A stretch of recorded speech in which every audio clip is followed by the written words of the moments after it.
दोस्तों, आप सुन रहे हैं ब्योमकेश बख्शी की रहस्यमय कहानियाँ, जिसके रचनाकार हैं शारदेंदु बंदोपाध्याय। तो दोस्तों, सुनते हैं आज की कहानी ग्रामोफोन पिन का रहस्य, मेरे यानी जावेद अख्तर के साथ। तो आइए सुनते हैं।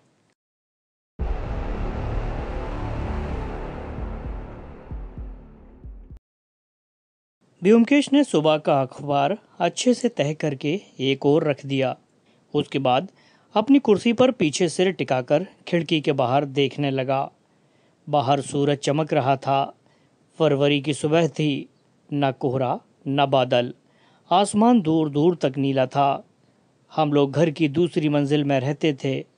ड्राइंग रूम की खिड़की से शहर की आपाधापी और खुला आसमान साफ दिखाई देता था। नीचे तरह तरह के ट्रैफिक की आवाज़ों से पता चलता था कि शहर रोज़ाना के शोर शराबे के लिए जाग रहा है।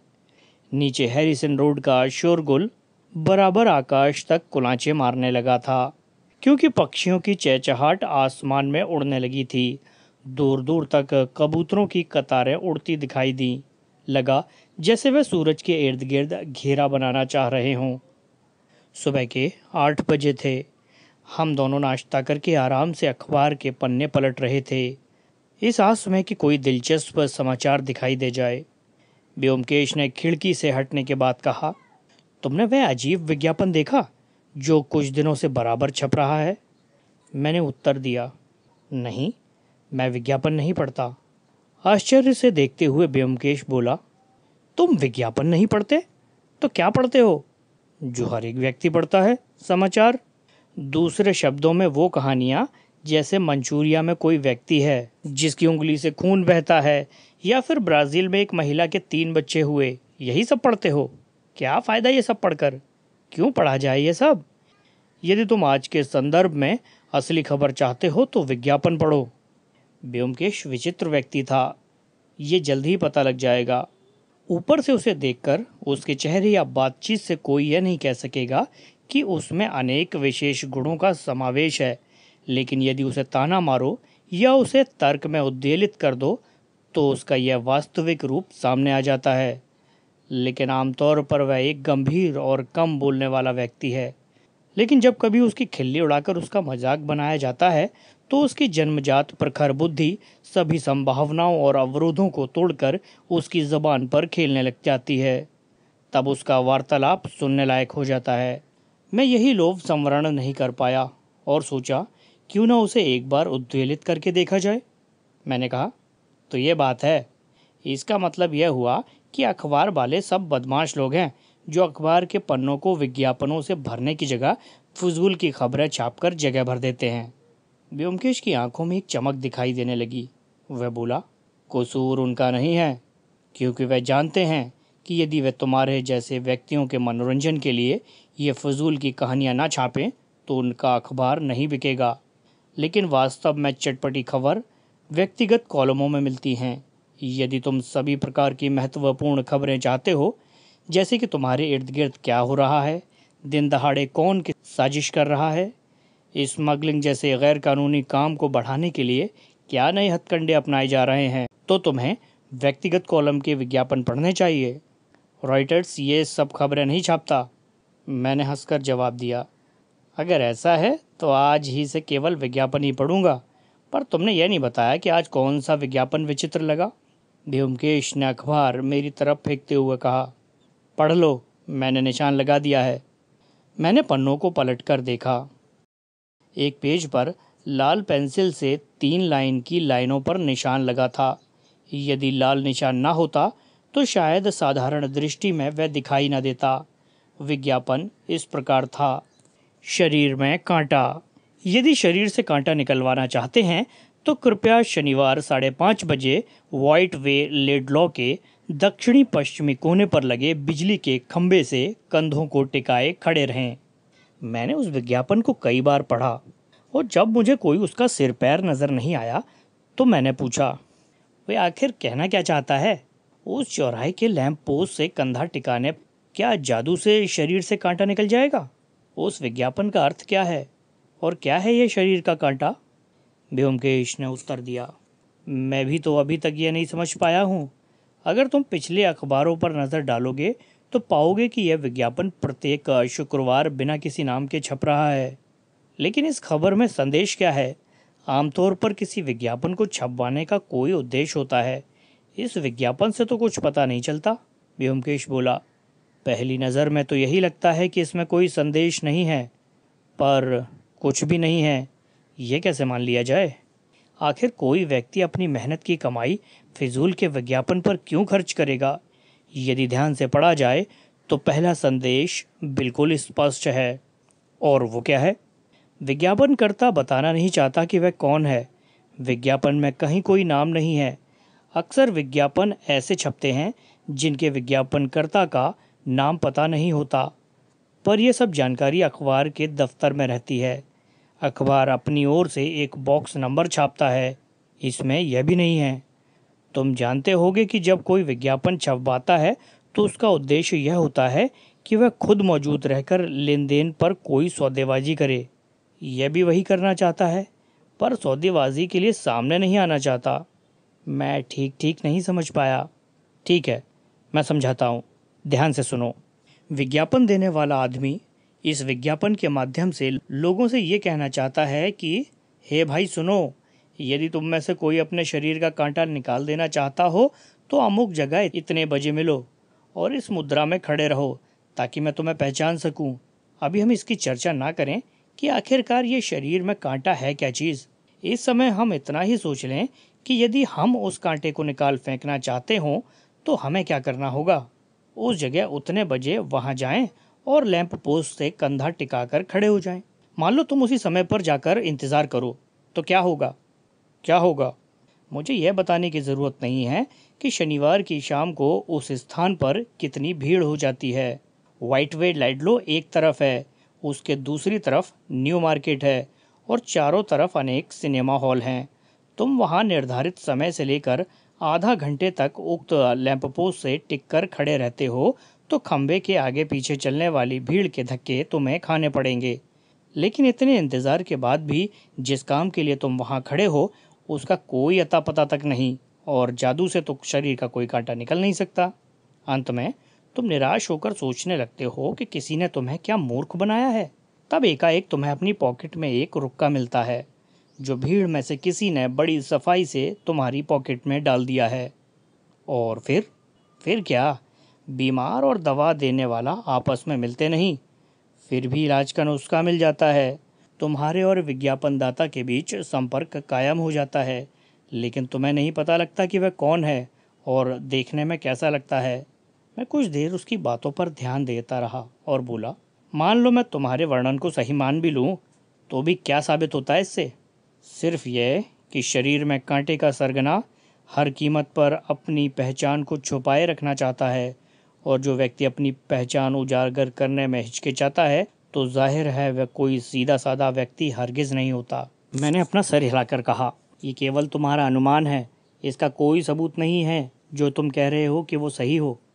व्योमकेश उठ खड़ा हुआ और फर्श पर चहलकदमी करते हुए बोला, सुनो, सही अनुमान सबसे बड़ा सबूत होता है। जिसे तुम जांच पर आधारित सबूत कहते हो, उसे तुम यदि बारीकी से अध्ययन करो तो पाओगे कि वह अनुमानों के एक क्रम के अलावा कुछ नहीं है।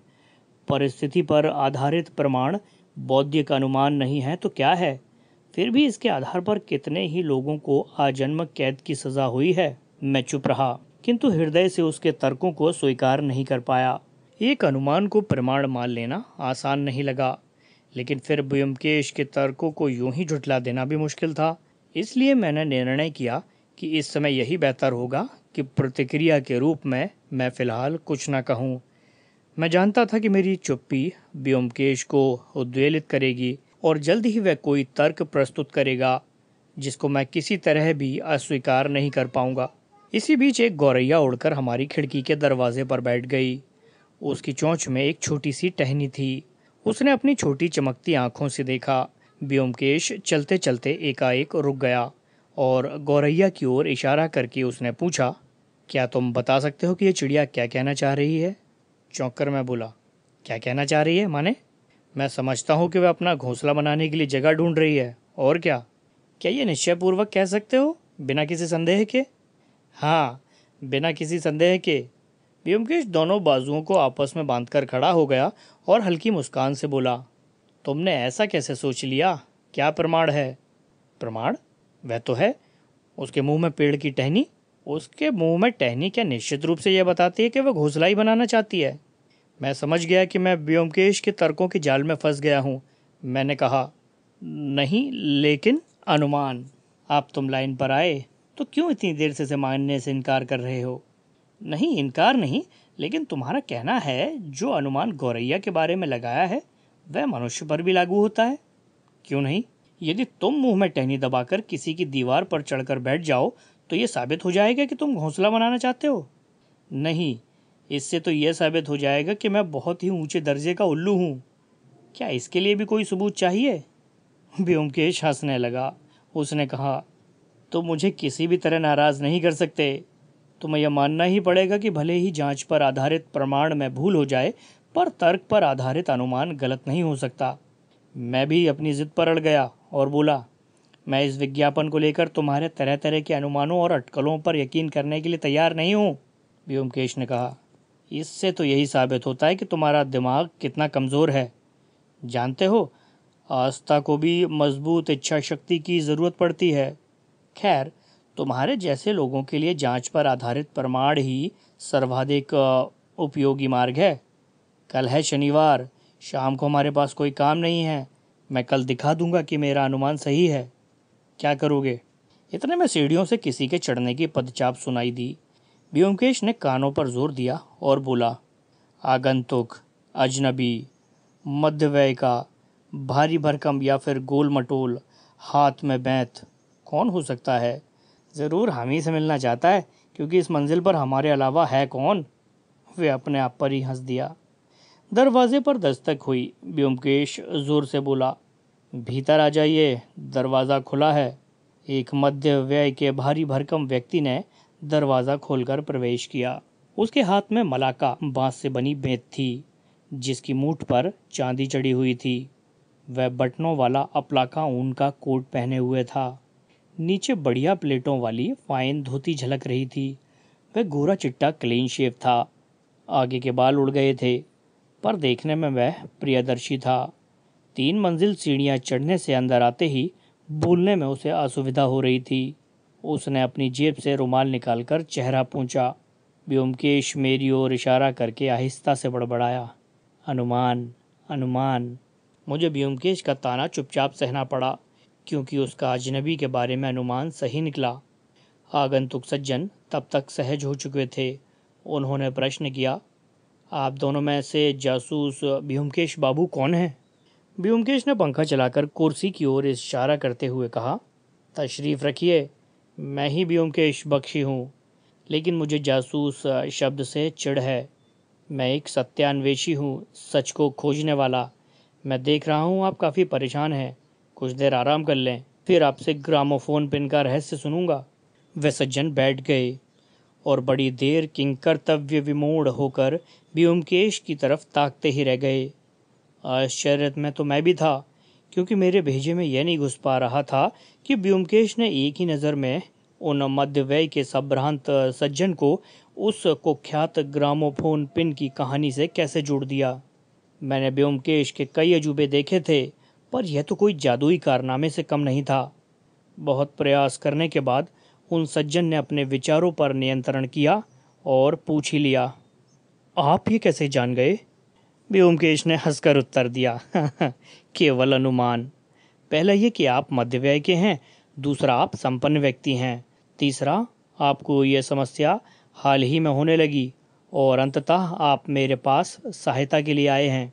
इसलिए ब्योमकेश ने वाक्य वहीं छोड़ दिया और अपने हाथों को हवा में इस प्रकार उड़ाया जैसे कह रहा हो कि इतना सब होने के बाद उनके आने का कारण तो एक बच्चा भी जान जाएगा। यहाँ यह बताना ज़रूरी है कि इधर कुछ सप्ताहों से शहर में कुछ अजीब घटनाएं घट रही थी। अखबारों ने उन घटनाओं को ग्रामोफोन पिन का रहस्य के शीर्षक से छापना शुरू कर दिया था, और उन घटनाओं की विस्तृत जानकारी पहले पेज की हेडलाइन के रूप में छाप रहे थे। इन समाचारों ने कलकत्ता की जनता को उत्सुकता, व्याकुलता और आतंक के मिले जुले प्रभाव से त्रस्त कर दिया था। अखबारों में भय मिश्रित आतंक पैदा करने वाले वृत्तांत पढ़ने से पान और चाय के अड्डों पर तरह तरह की आशंकाओं और अफवाहों का बाजार गर्म था। भय और आतंक से शायद ही कोई कलकत्ता वासी रात के अंधेरे में घर से बाहर निकलता हो। घटना की शुरुआत कुछ इस प्रकार हुई। करीब 1.5 महीने पहले सुकिया स्ट्रीट निवासी जय हरि सान्याल सुबह के समय कर्नल वालिस रोड पर चल रहे थे। सड़क पार करने के लिए जैसे ही उन्होंने कदम बढ़ाया, वे एकाएक औंधे मुंह सड़क पर गिर गए। उस समय सड़क पर काफी भीड़ थी। उन्हें सड़क से उठाकर एक ओर लाया गया तो पता चला कि उनकी मृत्यु हो चुकी है। उनकी एकाएक मृत्यु की जब खोजबीन की गई तो देखा गया कि उनके सीने पर खून की बूंद है, पर आसपास किसी घाव का कोई निशान नहीं पाया गया। पुलिस ने अपनी रिपोर्ट में अप्राकृतिक मृत्यु घोषित करके लाश को अस्पताल भेज दिया। पोस्टमार्टम में एक विचित्र तथ्य सामने आया, जिससे पता चला कि मौत ग्रामोफोन के छोटे से पिन से हुई थी, क्योंकि वह हृदय में पाई गई, जो गड़कर अंदर पहुंची थी। यह पिन कैसे हृदय के अंदर पहुंची? इस प्रश्न के उत्तर में हथियार विशेषज्ञों ने अपने निर्णय में बताया कि इसे छोटी रिवॉल्वर या उसी प्रकार के यंत्र से सीने के ठीक सामने बिल्कुल पास से मारा गया है, जिससे पिन मृत व्यक्ति की खाल और मांस से होकर सीधा हृदय में पहुंची और उसकी तत्काल मृत्यु हो गई। अखबारों में इस वृत्तांत को पढ़कर काफी शोरगुल था। इसके बाद मृत व्यक्ति की संक्षिप्त जीवनी भी प्रकाशित हुई और पत्रों में ऐसी अटकलें भी छापी गईं कि यह वास्तव में हत्या ही है या कुछ और। अगर हत्या है तो उसको कैसे अंजाम दिया गया? लेकिन एक बात जो कोई नहीं बता पाया कि इस हत्या के पीछे उद्देश्य क्या था और हत्यारे को इससे क्या लाभ हुआ। अखबारों में यह भी छपा कि पुलिस ने अपनी जांच शुरू कर दी है। चाय के अड्डों से अफवाह उड़ने लगा कि यह झांसा पट्टी के सिवाय कुछ नहीं है। उस व्यक्ति को दिल का दौरा पड़ा था और अखबारों के पास कोई सनसनीखेज समाचार नहीं था, तो उन्होंने यह कहानी गढ़कर तिल को ताड़ बना दिया। लेकिन 8 दिनों के बाद अखबारों ने अपने मुख्य पृष्ठों पर 1.5 इंच के बड़े बड़े टाइप में जो समाचार छापा, उसको पढ़कर कलकत्ता का संभ्रांत तबका भी चौंक कर सोचने पर मजबूर हो गया। चाय के अड्डों के धुरंधर भी सन्नाटे में आ गए। अफवाहों, आशंकाओं और अटकलों का बाजार बरसात के कुकुरमुत्तों की भांति तेजी से बढ़ने लगा। दैनिक कालकेतु ने लिखा, ग्रामोफोन ने फिर से तांडव शुरू किया। अजीब और रहस्यमय घटनाओं से लोग भयभीत। कलकत्ता की सड़कें पूर्णतः असुरक्षित। कालकेतु के पाठकों को याद होगा कि कुछ दिन पहले ही श्री जय हरि सान्याल की सड़क पार करते समय एकाएक मृत्यु हो गई थी। जांच से पता चला कि एक ग्रामोफोन पिन उनके हृदय में घुसा मिला और डॉक्टर ने उस पिन को ही मृत्यु का कारण घोषित किया था।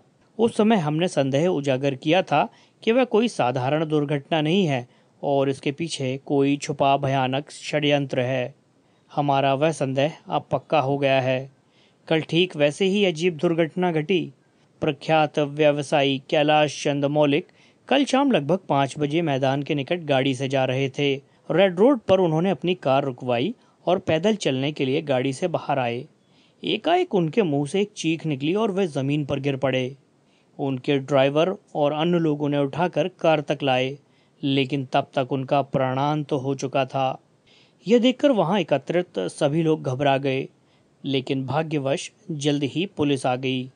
कैलाश बाबू रेशमी कुर्ता पहने हुए थे और पुलिस को उनके सीने पर खून की बूंद दिखी। इस भय से कहीं यह अस्वाभाविक मृत्यु न हो, पुलिस ने तुरंत लाश को अस्पताल भेजा। डॉक्टर की रिपोर्ट में कहा गया कि मृतक के हृदय में ग्रामोफोन पिन घुसा पाया गया और बताया गया वह पिन नजदीक से उनके सीने के सामने से शूट किया गया था। यह स्पष्ट है कि यह कोई अप्रत्याशित अपराध नहीं है और यह कि जघन्य हत्यारों का गिरोह शहर में आ गया है। ये कहना मुश्किल है कि ये लोग कौन हैं और कलकत्ता के इन जाने माने नागरिकों को मारने में उनका क्या प्रयोजन हो सकता है, लेकिन जो वास्तव में अनोखा है वह है उनकी हत्या का तरीका।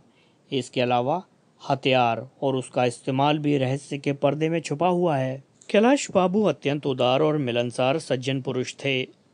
यह कल्पना भी नहीं की जा सकती थी कि उन जैसे व्यक्ति का कोई अहित चाहता होगा। मृत्यु के समय उनकी आयु केवल 38 वर्ष थी। कैलाश बाबू विधुर थे। उनके बाद उनकी संपत्ति की स्वामी उनकी बेटी होगी। हम कैलाश बाबू की बेटी और दामाद के लिए गहन सहानुभूति प्रकट करते हैं, जो उनकी मृत्यु से शोकाकुल हैं। पुलिस अपनी जांच पड़ताल कर रही है।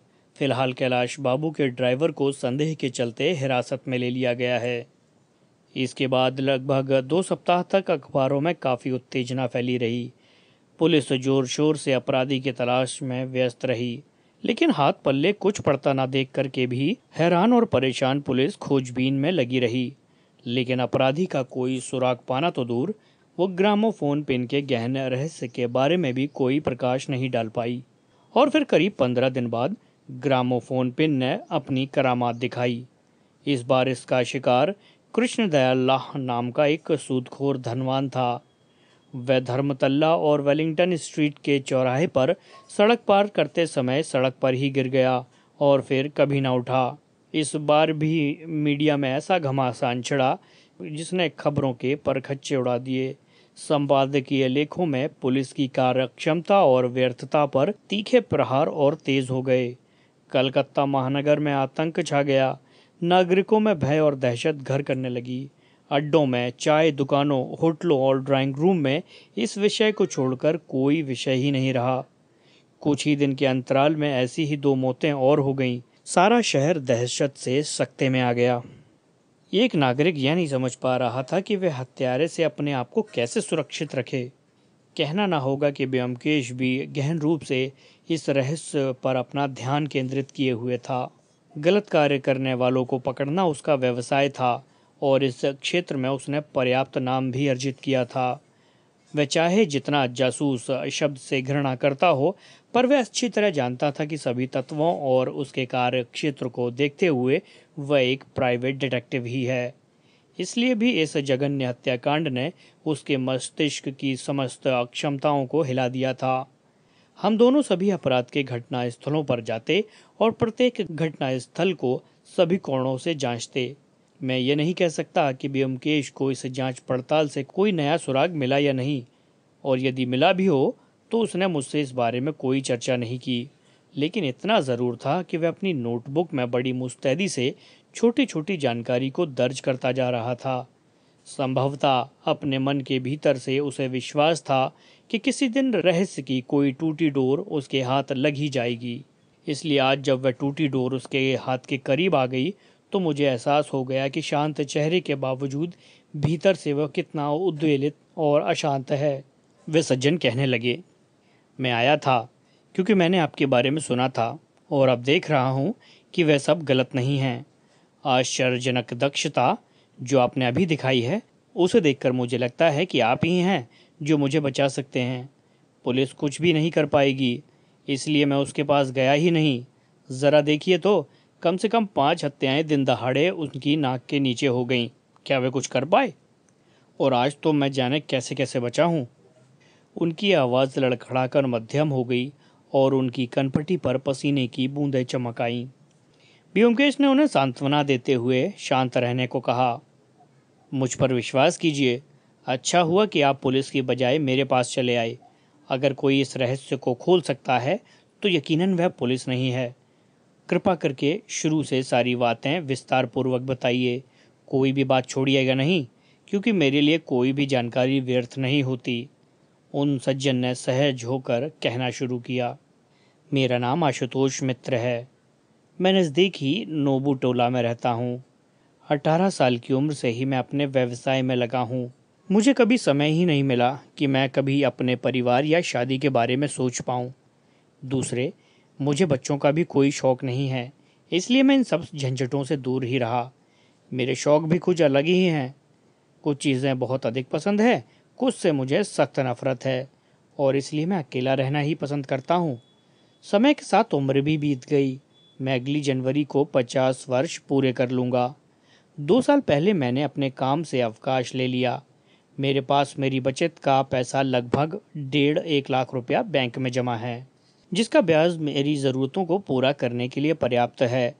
मुझे रहने के लिए भाड़ा भी नहीं देना पड़ता, क्योंकि जिस घर में मैं रहता हूँ वह मेरा है। मुझे केवल संगीत का शौक़ है। सब कुछ होते हुए मुझे जीवन से कोई शिकायत नहीं है। ब्योमकेश ने प्रश्न किया। लेकिन क्या आपके ऊपर कोई निर्भर भी है? आशुतोष ने सिर हिलाकर कहा। नहीं, मेरा कोई भी संबंधी नहीं है और इसलिए मेरे ऊपर कोई बोझ नहीं है। एक निठल्ला भांजा ज़रूर है जो पहले पैसा मांगने आया करता था, लेकिन वह छोकरा शराबी और जुआरी है, इसलिए मैंने उसे घर में घुसने पर रोक लगा दी है। ब्योमकेश ने पूछा, ये भांजा अब कहाँ है? आशुतोष बड़े संतोष के साथ बोले, आजकल वो जेल में है। उसे मारपीट करने और पुलिस से हाथापाई करने के जुर्म में 2 महीने की कैद हुई है। अब जेल में है। अच्छा ठीक है, अब आगे कहिए जो आप कह रहे थे। जब से वह बेहुदा विनोद मेरा भांजा जेल गया है, तब से मेरा जीवन आराम से कट रहा था।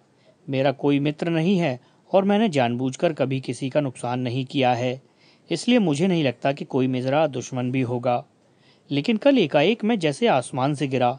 मैं सोच भी नहीं सकता था कि मेरे साथ भी ऐसा हो सकता है।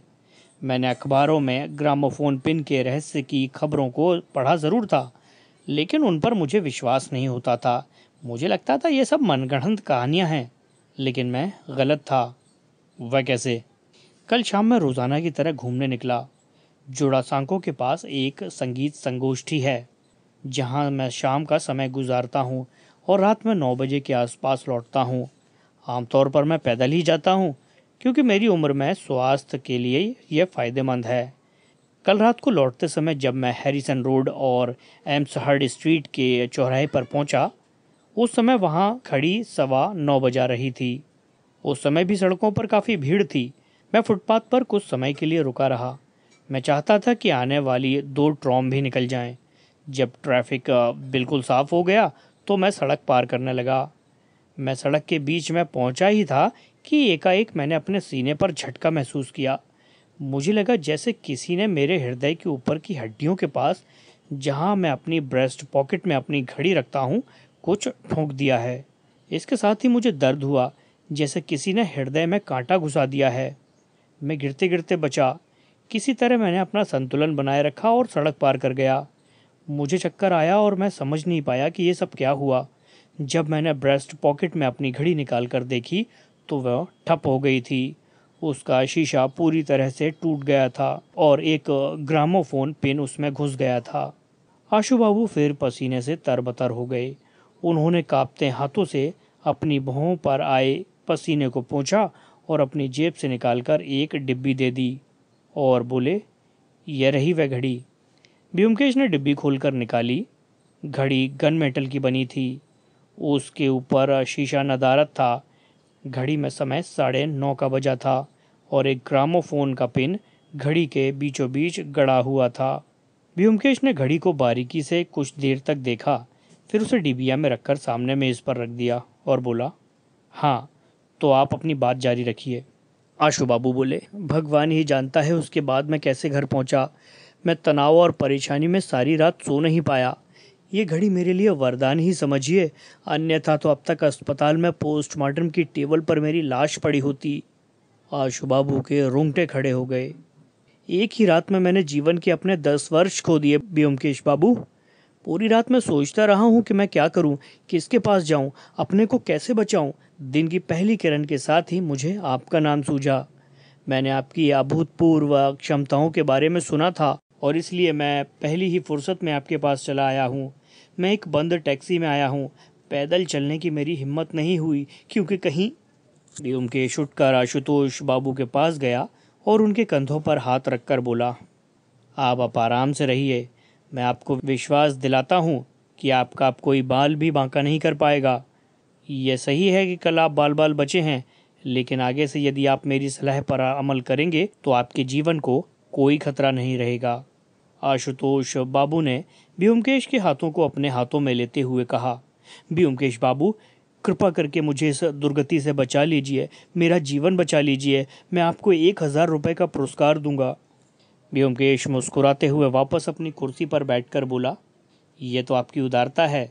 इसको मिलाकर कुल 3000 रुपये हो जाते हैं, क्योंकि 2000 रुपये के इनाम की घोषणा सरकार कर चुकी है कि नहीं? लेकिन ये सब बाद में, पहले मेरे कुछ प्रश्नों का उत्तर दीजिए।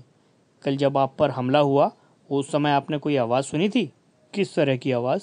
कोई भी, जैसे कार के टायर फटने की आवाज़? आवाज़, आशु बाबू ने निश्चयपूर्वक कहा। नहीं। ब्योमकेश ने फिर पूछा, कोई और आवाज़ या ध्वनि? जैसा कि मुझे याद आता है मैंने ऐसा तो कुछ नहीं सुना। ध्यान से सोचिए। काफ़ी देर सोचने के बाद आशु ने कहा, मैंने वे ध्वनियाँ सुनी जो अक्सर भीड़ भरी सड़कों पर होती है, जैसे कारों, ट्रॉमों, रिक्शों की आवाज़ें। और जहाँ तक मुझे याद आ रहा है, मुझे झटका लगने के समय मैंने साइकिल की घंटी की आवाज़ सुनी थी। कोई और अस्वाभाविक आवाज़ नहीं। ब्योमकेश कुछ क्षणों तक चुप रहने के बाद बोला, क्या आपके ऐसे दुश्मन हैं जो चाहते हैं कि आपकी मृत्यु हो जाए? नहीं, जहाँ तक मेरी जानकारी में है मैं ऐसे किसी व्यक्ति को नहीं जानता। आपने शादी नहीं की, इसलिए आपके बच्चे तो है नहीं। मैं समझता हूँ आपका भांजा ही आपका वारिस है। आशु बाबू पहले तो दुविधा में हिचकिचाए और बाद में बोले, नहीं। क्या आपने अपनी वसीयत लिख दी है? हाँ। कौन है आपका वारिस? आशु बाबू संकोच में मुस्कुराए और कुछ क्षण चुप रहने के बाद कुछ अटकते हुए बोले, आप मुझे इसे छोड़कर कोई भी प्रश्न पूछ सकते हैं। ये मेरा निजी मामला है, प्राइवेट है। और वे अपनी उलझन में खो गए। ब्योमकेश पहनी निगाह से आशु बाबू को देखकर बोला, ठीक है, लेकिन क्या आपका भविष्य का वारिस जो भी हो आपकी वसीयत के बारे में जानता है? नहीं, ये मेरे और मेरे वकील के बीच पूरी तरह गोपनीय है। क्या आप अपने वारिस से अक्सर मिलते रहते हैं? आशु बाबू ने दूसरी ओर देखकर कहा, हाँ। आपके भांजे को जेल गए कितने दिन हुए हैं? आशु बाबू ने हिसाब लगाकर बताया, लगभग 3 सप्ताह। ब्योमकेश बाबू कुछ देर व्यग्रता में बैठा रहा, फिर एक ने श्वास छोड़कर उठ खड़ा हुआ। आप अभी घर जाइए, यह घड़ी और अपना पता मेरे पास छोड़ जाइए। यदि मुझे और किसी जानकारी की ज़रूरत पड़ेगी तो मैं आपसे संपर्क करूंगा। आशुतोष बाबू एकाएक परेशान हो उठे, लेकिन आपने तो मेरे लिए कोई व्यवस्था। तो आगे की कहानी में क्या हुआ ये जानने के लिए चैनल को सब्सक्राइब कीजिए और बेल आइकन को हिट कीजिए ताकि आने वाले नए एपिसोड की नोटिफिकेशन आपको मिलती रहे। और अंत तक सुनने के लिए बहुत बहुत धन्यवाद।